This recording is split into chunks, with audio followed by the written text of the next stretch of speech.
Welcome to episode 191 of the Grow Your Independent Consulting Business podcast.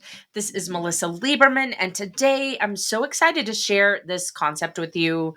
We've touched on it in a lot of different ways here and there on the podcast, but today we're focusing on how to be your own consulting client, and let's call it even how to be your own best consulting client. So that's what we're going to be talking about today. I'll tell you why we're talking about that here in a moment. But first, I just had to share a little bit of behind the scenes here.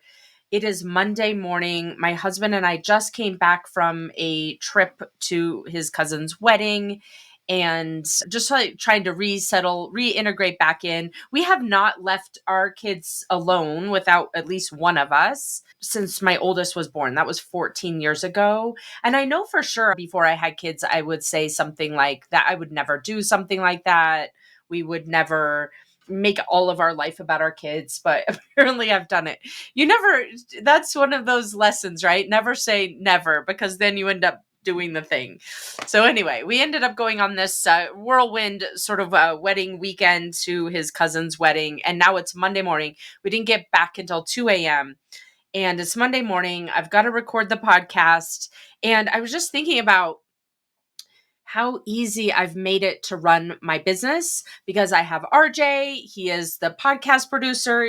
I had a meeting with him today at 11 my time, and I made it happen. If I didn't have RJ, I know for a fact I would procrastinate till the last minute, and I would be recording this at maybe 2 a.m. on a Saturday to get it done. So the lesson learned here is make your business as easy as possible on yourself. Make it easy to re-enter from a long weekend. Make it easy to get started on Monday, whatever that looks like for you. For me, that looks like having RJ who's here, making sure that I get this done, helping me with all the tech side of it. So I just have to show up and say all the words. And also, just another thing that makes life really easy for me, I have a virtual assistant and I also have an SEO consultant. So he and I work every month on a blog topic, and that's how I've accumulated. I hear from so many people that they're just so jealous of what I've built on my website because there's so many tools there and so many resources, and nothing to be jealous of course, is just an example. But the fact is that I wouldn't be where I am with that website had it not been for Konstantinos, my SEO consultant, who I work with every month on what is the next topic that we're going to blog about, how does it fit into the SEO strategy, and having that accountability to him makes all the difference. And that's compounded over the course of the last 6 or 7 years into what it is now. It didn't happen overnight, of course. So anyway, if you've been on my website and you see all of those things, it's because I've focused on it month after month, week after week, and having the type of support I just described makes that happen. So anyway, a complete aside, but that is one of the ways to make Monday morning so much easier for you, and also just a simple way to make sure that you create some consistency in your business. And that's really what we're here to talk about today, is how to create more consistency in your business, how to create more results in your business. And one of the techniques to use for that is being your own client. So that's what we're going to talk about, how to be your own best client today, what that looks like. So we'll start off with, what does it mean to be your own best client? Then we'll dive into what are the 4 benefits of you treating your business as a client. And then the third is, what does it look like? What are the components of you thinking about your business as a client? And then we'll wrap up with 2 case studies. So I'm going to share with you 2 real life case studies of how consultants have put this into practice so that you can leverage those examples for yourself and your own business. And then finally, we'll talk about the 4 ways you can put this into action, the 4 steps to put this into action. So with that, let's first talk about the companion resource, and then we'll start the agenda for today. The companion resource for today is private coaching with me. to help you leap forward with the business goals that you want to achieve, whether it's strategy, process, mindset, accountability. The combination of those four things, strategy, process, mindset, and accountability, are really the key ingredients to you moving forward from where you're at in your business right now, whether you just started and want a strong foundation, or you've got some business goals to grow or scale your organization. Those are the key components to help you do that. And that's what I help you with in a private coaching capacity, the strategy of your business, putting the processes and the playbooks in place so you know exactly what you're doing to bring that strategy to life, helping you to build the mindset that complements it and fuels the results that you're looking for, and also helps you with the accountability. Just like I was describing, RJ meets me here every Monday. I get it done. I don't have to worry about it for the rest of the week. And for you, having that accountability to move forward and put goals in place and processes and structure and mindset in place that likely a lot of that you could do on your own, but having that accountability can be such a key ingredient. So if you're interested in learning more about coaching, I have a couple of spots left if you're listening to this in the real time for Q4. And I'm starting to fill the roster for next year, for Q1 next year. So if it's something you're interested in exploring, you can learn more at consultingbusiness.coach, and that will take you to my work with me page with all of the details. Or if you'd like to apply directly, you can go to consultmelisa.com. My name is spelled Melisa, so it's consultmelisa.com, and that will take you straight to the application and my calendar. Okay, don't forget to do that, and then we will talk now about what it means to be your own best client. What does it mean to be your own best client? And it's really exactly as it sounds. You thinking of yourself as one of your clients. So you've always got one client on your roster, that's you.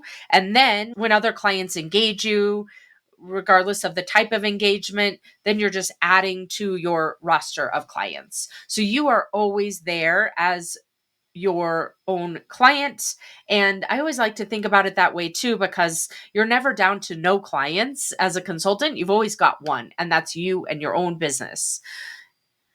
So, what it means to be your own best client is that you're treating yourself as one of your clients. You're on your roster. You're qualifying yourself as a client. I'll tell you what that means here in a moment. You're onboarding yourself as a client, and I'll tell you a couple of different ways you can do that. You're executing your own client journey for your own business, and then you're offboarding yourself. I just said you're always your own client. So you might be asking, why would I be offboarding myself? I'll tell you an example of what that looks like here in a minute. But you may offboard yourself and then re-onboard yourself is the short answer. So we'll talk about what all of this means. But I wanted to paint a really vivid picture for you when you think about what does it mean to be your own client? We're not skipping any of the steps. We are going through the whole process for you and treating yourself as a client, including qualification, onboarding, client journey, offboarding, and time tracking, all of those types of things. So that's what it looks like to be your own best client. But why would you do this? Why would you do this? And you might be thinking to yourself, I've already got enough on my plate. Why would I be doing this? To me, it boils down to four main benefits of treating yourself and your own business as a client. The first is that it makes you be honest with yourself about your capacity. You might be a consultant who wants to work 20 hours a week. Let's be honest with yourself that part of that time is you running your own business. You might be a consultant who wants to work 30 hours a week or 3 days a week, whatever it looks like for you, your ideal capacity. We want to allocate your business as an entity that is consuming some of that capacity. It's similar to what we were talking about on episode 183, where I was talking about the clients that you're not counting. Your business is one of those clients that you might not be counting. And so, as an extension of that episode, if you haven't listened to it, you can go back to it after this 183. We'll put the link in the show notes. But as an extension of that, you really want to be thinking about your business as a client. And the main reason is because it will force you to set aside time for your own business and get out of that rut that you might be in that so many of us face, which is running out of time to work on our business. How many times has that happened to you where you go through the week, you're working on your client or the couple of clients that you've got, and you have such good intentions to work on your own business for lead generation or thought leadership, as an example, and then you run out of time, and then you tell yourself, I'll be better next week, I'm going to fit this in next week, I'm going to really focus in on my own business next week, and the same thing happens over and over again, and you end up not following through on the plans that you have for your own business as effectively or consistently as you want to, because you run out of time. And so the counterpoint to this, or the strategy you can leverage, is by treating yourself as your own client and allocating capacity to yourself. Then you shouldn't be ever running out of time because you'll have that time set aside for yourself. The second benefit of treating your own business as a client is that you can take control of the I know better effect. Have you ever heard of this? See if this sounds familiar. I know better. I know better than to whatever. Have you ever said this to yourself? I hear it so often. And that is, I'm working with a consultant and they're telling me about a challenge that they're having in their business. And then they pause and they say, I know better. I know better than to do this. This is something that I help my own consulting clients to overcome or to avoid. You might have that same situation. It's likely that you do as a consultant who's running your own independent or boutique consultancy. It's a scenario where we know that how to do something because we do it for our own clients, but then we don't do it for our own business for whatever reason. And so it's the cobbler's kids have no shoes effect, right? So we want to make sure that you can manage through this more effectively by treating your own business as a client. When you treat your own business as a client, and I'll tell you what that looks like in much more detail here in a moment, you can start to reduce that amount of time that you end up telling yourself, oh, I know better than this. Why am I doing this? I would never let one of my clients do this. Why am I doing it to myself? All of that is a phenomenon that happens so frequently for consultants. And I'll tell you what it looks like here in a minute to treat yourself as your own client and how you can avoid that. The third benefit of you treating your business as a client, it helps you to separate yourself from your business. We talk about this a lot on the podcast, that you are not your business, even though you're a business of one, most likely, or a boutique consultancy with just a few subcontractors, for example. We end up thinking of ourselves as our business when we're in this type of business model. And it can be really hard to separate out ourselves from our business. We talk on this podcast about the benefits of separating yourself from your business. It makes it easier to sell the services that you're offering. It makes it easier for you to make offers. It makes it easier for you to price, all of these things, right? But so often I hear from consultants who say, that's great, Melissa, I hear you talking about that, but it's so hard to do. I don't think it's possible to do. And when you think about your business as one of your clients, it helps you to start putting that mental construct in place that you are not your business. It's another thing that's on your roster as a client, and treating it as such. It's the one of the ways you can create distance between your own identity, your own self, and your business, even if you're solo. And like I said, I'll give you some examples of what this looks like here in a minute. The fourth benefit of you treating your business as one of your clients is that you give yourself a continuous learning opportunity. And it's a safe one, right? Because you're able to test out new processes, new ways of interacting with your clients on yourself, and be able to experience those. And then as a result, be able to learn from them and iterate and grow and evolve your business without it being, in this case, you testing on your own client. So those are the benefits of you treating your business as a client, where you're able to not only run your business more efficiently and effectively and profitably when you think of your business in this way as the permanent client on your roster. So now let's get into some of the nuts and bolts. What does it look like for you to be your own client? And I'll break this up into 3 different parts. The first is logistically. Logistically, it looks like you on your client roster, you have yourself as the first client listed there. You know what type of service you've sold, quote unquote, to yourself. And I'll talk with you here in a minute of a couple of examples of what that actually looks like in practice. And you've allocated a certain percentage of your time to yourself as your own client. And you are, from a logistical perspective, thinking of yourself and your business as one of your clients because of all of those things I just described. So that's logistically. Then tactically, you want to be thinking about yourself and your business as a client, right? How do I qualify myself? What am I looking for in a client? What will I not accept in a client? We've talked about, there's another episode about qualifying your clients. You can go back and listen to that, but listen to it in a different way from this lens. When you're thinking about you being your own best client, what does that mean? What are the behaviors you would be looking for? What are the non-starters? What are the things you just wouldn't accept from a client? I could venture a guess you might be doing the things as a client that you wouldn't accept other clients. You wouldn't just take on yourself as a client if they were behaving that way. Ask yourself, what am I doing that I wouldn't accept from other clients, but I'm doing it to myself? Maybe criticizing yourself unfairly, not coming at your business and interacting in a way that's productive. Think about all the ways that you might be interacting with yourself as from client to consultant in a way that you just wouldn't accept with an external client so that you can clean that up. So tactically, we're talking about onboarding and offboarding yourself, qualifying yourself, setting up meetings with yourself that you, just as you would with any client.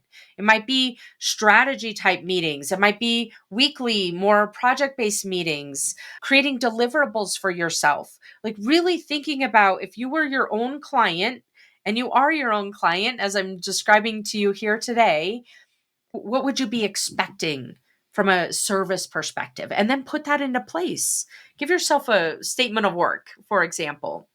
Tactically treat yourself just like you would any other client so that then you can reap the benefits not only of the consistency, but of the learning. How does it feel to be your own best client? And what might you shift in your client journey as a result of you experiencing it from the client side?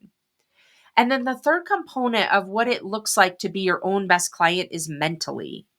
Think about this. When you have a client on your roster, a regular client, an external client, you give them mental space. You're thinking about them. You might be going to sleep thinking about a business problem that they've shared with you that you're trying to help them how to figure out how to navigate through that. Or perhaps you have a challenging stakeholder at that client. And so you're problem solving. How might I, take a different approach to make it an effective relationship? Or you might be thinking ahead to, okay, I know this is what we want to accomplish in this engagement, and this is where we're at right now. Let me think ahead a little bit and figure out where are we going next so that I can always be one step ahead of the client.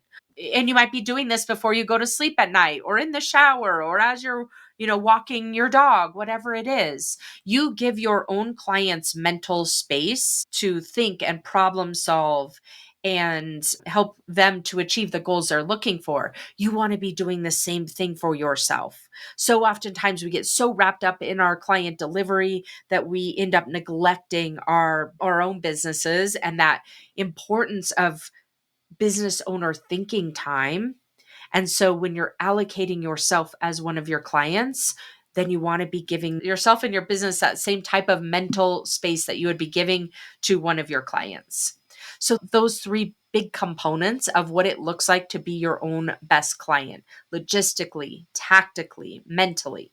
So now let's move on to the case studies that I promised you so that we can bring this to life. I've given you some concepts here, and now you might be asking yourself, okay, well, what does this actually mean? Beyond some of the logistical steps I just described to you, what would this actually look like? And the first case study I want to share with you is where you think of your business as one of your fractional clients. So you might be a fractional consultant who works with their clients on a fractional level, a fractional CFO, a fractional COO, fractional CMO, etc. Or you might not be. It doesn't matter either way. This might be a special service that you've agreed to offer just to yourself and you don't offer it externally to your clients. Either way, it doesn't matter. This example that I'm sharing with you right now is an example, a real life example of a consultant who has treated her business as a fractional client. So, in essence, she hired herself as a fractional COO. And so what this looks like is she first qualified herself. She thought about, okay, what does my ideal client look like? What are the characteristics of my ideal clients? And then she started thinking about her own business and in what ways does she match up to herself as an ideal client and in what ways was she not matching up to herself as an ideal client?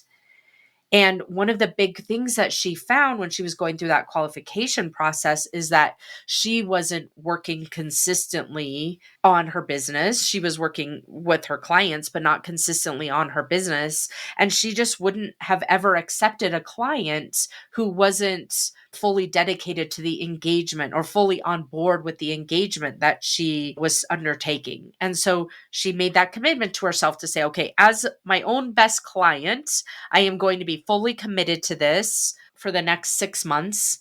And she chose 6 month increments.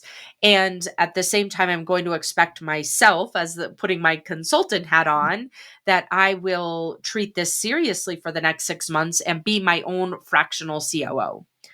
So that's the picture that hopefully you have in your mind, where she thought of herself as the fractional COO selling services to a client. And then when she put her client hat on, she thought about, okay, how is this engagement going to look to be effective? And so that I am my own best client. And then from there, after the qualification process, she kicked off the engagement just like she would with a regular client, starting off with a deep dive assessment on her current business to really understand, okay, what does my current business look like? What do I see the gaps to be? What do I see the strengths to be? What do I see the areas of opportunity to be? She built herself a plan from that deep dive assessment, and it looked like a 12-month strategy. She got alignment on the 12-month strategy. So again, it kind of can feel maybe a little bit confusing when you're implementing this. She was telling me sometimes it felt a little confusing, like, which hat am I wearing right now? But just having a little bit of fun with it too, to think of yourself as your own client and you're the consultant, kind of having this conversation with yourself, getting alignment, just like you would with a stakeholder. And then she broke it down into small increments. So she had this 12-month strategy. She had committed herself to executing this first 6 months as the fractional COO in her business. And so she broke it down into this strategy into small increments. She met with her stakeholders every other week, just like she would a fractional client. So she set aside an hour every other week to meet with the stakeholders. Again, it's herself, right? She's meeting with herself, but she's treating it like she would a regular client and making herself an agenda, not in an overly bearing kind of just one more thing to do type of a way, but in a way that felt fun, that felt light, that felt effective, where she knew that if she sat down and focused on this to build an agenda and then meet with herself for an hour, just like she did with her other stakeholders, with her other client stakeholders, that it would make a big difference for herself and her business. And she thought she had made this 12-month plan, but she agreed with herself that she would execute it for 6 months and then revisit it. So it gave her a lot of time to experience herself as a client, gave her time to really implement this model in her business and see where it was effective and where it could use some iteration and improvement. So the ultimate impact of her spending 6 months treating her own business as a client, as a fractional client, was that she shared with me how much more strategic she felt. She felt so much more proactive in her business, thinking ahead and planning and using her time in a much more effective way versus just the reactionary mode that she had been in for so long as a business owner, always treating herself as the last to reap the benefits of anything. And oftentimes that weeks would go by where she wasn't working on her business because her other clients were taking priority. This model for her, she realized, wasn't about taking away from her existing clients to give to herself. It was more about, how do I create a really impactful business model that where everyone is getting what they need, where her business is getting what they need and her clients are getting what they need. She shared with me that it made her much more focused on higher priorities. So again, rather than being reactionary, she then was able to treat this just like she would another client and say, listen, these are the most important components of how I can contribute to your business. And let's offload a few of these more tactical things that aren't as high impact. And so that helped her, as when she was making those recommendations to herself, to bring on a virtual assistant to help her with some of those mundane, repeatable things that didn't require her specific level of expertise, and freed her up to make the biggest impact for her client, which was her business. And through all of that, she shared with me that she has the healthiest pipeline she's ever had, and is attracting clients who are willing to pay her at a much higher level and are looking for her to give them much more strategic inputs as a result. So the type of clients that she's attracting as a result of her being her own best client has also elevated. So that's the first example that I wanted to share with you, is when you think of your own business as a fractional type of a client, where you're maybe a fractional COO or a fractional chief revenue officer, whatever hat it is that you want to wear, fractional CEO, whatever hat it is that you think is most important in your business, wear that for a period of time. Like the example I just gave you, she wore this hat for 6 months, and then she ended up choosing a different hat. She came in as her own fractional chief revenue officer next after this, and thought about her business from that lens. So that's the first example, the first case study. The second case study is when you think of your business as an engagement. So rather than more of an ongoing fractional type of a work arrangement with you as your own best client, now we're talking about an example where a consultant treated his business as a specific engagement, a project, if you will. So he took on a 6-month engagement with himself. He went through similar process that I just described with that first case study, where he qualified, how will I be my own best client? He scoped it out and wrote a proposal for himself that he signed with the pricing on there to make sure that it was a profitable engagement, with the expectations and roles and responsibilities and deliverables and timeline. Then he hosted a kickoff with himself. Again, really thinking about, okay, how do I get buy-in from all of the different roles that I'm playing in my business, from CEO to CMO to the consultant who's delivering the work? I really thought through the engagement from that perspective, including, what are the success metrics for this engagement? What is the timeline for this engagement? Why did I choose that timeline? What are the milestones? What is the process for which we'll deliver this engagement? And the point of the engagement for him, he chose these 6 months as a way to focus in on increasing his pricing, on delivering projects that were more impactful to his end clients, selling those types of engagements so that he could take on much more strategic work and price it at a level that was much more reflective of the impact he would make from a strategic level for his clients. And that was the nature of this engagement, that he wanted to up level what he was selling, for how much he was selling it, and the types of clients he was landing as a result of this.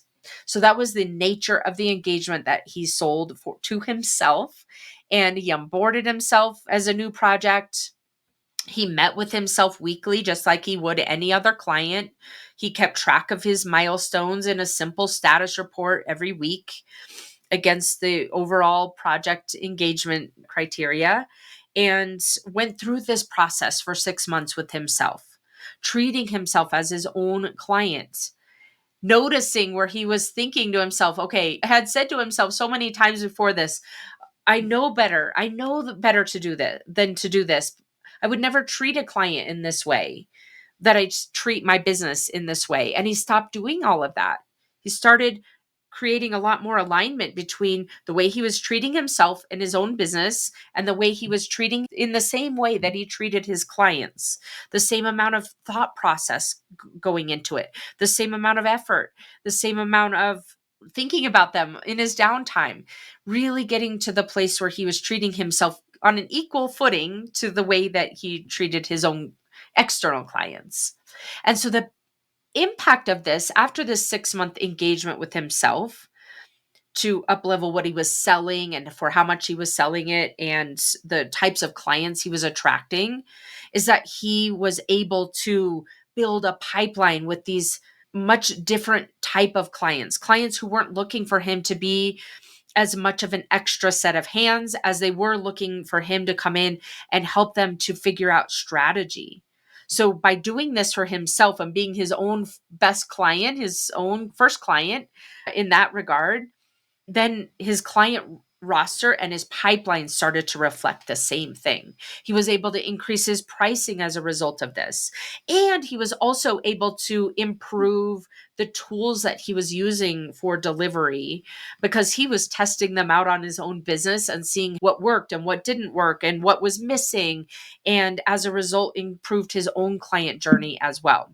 So those give you a couple of examples of how to implement this concept of being your own best client, either as a fractional resource in your business or as an engagement in your business. And this is why when I said earlier, it might sound strange to offboard yourself because I recommended that you are always on your own client roster, no matter what. But you might offboard yourself, like these two examples I gave you. You might decide, okay, I'm going to be fractional here for the next 3 months, and then I'm going to offboard myself, and then I'm going to start up an engagement for the next 3 months, and so on and so forth, where you're really thinking about this in a strategic way and onboarding and offboarding yourself to keep things fresh as well. So that gives you hopefully a really good idea of how to implement yourself as your own best client and why you would want to be doing that. Let's wrap up today's episode with those 4 steps to put this episode into action. The first, as you might imagine, is to put your own business on your client roster. Go right now, wherever your client roster is. It might be in your CRM, as in your pipeline, or it might be on a spreadsheet. Go put yourself on there and describe. The second step is to describe what type of client are you right now? Are you a fractional client right now? Are you an engagement-based client right now? How would you title the engagement that you're running right now with yourself and your business? And then the third step is to implement this project for yourself, just as if you would with a consulting client. Implement that engagement or the fractional work, whatever you chose to do. Test it out, adjust it, treat yourself as your own client, knowing that this isn't just another thing on your to-do list, but it's actually something that you can leverage to make the way you're running your business so much more effective, to be able to break through a plateau, to be able to reach those goals and the business vision that you had in a much more effective, streamlined way than it would if you just left your business to its own devices and operate in a much more reactive way that you might likely be doing because that's what happens when we don't treat ourselves as our own best client. And then finally, the fourth step to put this episode into action is to get help. I have my own coach for this exact reason. It's so hard for us to see our business, even when we're treating it as our own best client. So often we're so close to the problem that it can be hard to see what we're missing. And so that's why I would love to help you from a coaching perspective. You can go learn more on my website at melisaliberman.com. And then go to work with me and you'll find all of the details there. You can also skip straight to my calendar at consultmelisa.com. And then the third way is you can go find the work with me page if you go to consultingbusiness.coach. All right. Thanks for tuning in and I will see you again next week. Take care. Thanks for joining me this week on the Grow Your Independent Consulting Business podcast. If you liked today's episode, I have 3 quick next steps for you. First, click subscribe on Apple Podcasts or wherever you listen to make sure you don't miss future episodes. Next, leave me a review in your podcast app so other independent consultants can find and benefit too. And finally, to put the ideas from today's episode into action, head over to melisaliberman.com for the show notes and more resources to help you grow your consulting practice from your first few projects into a full-fledged business. See you next week.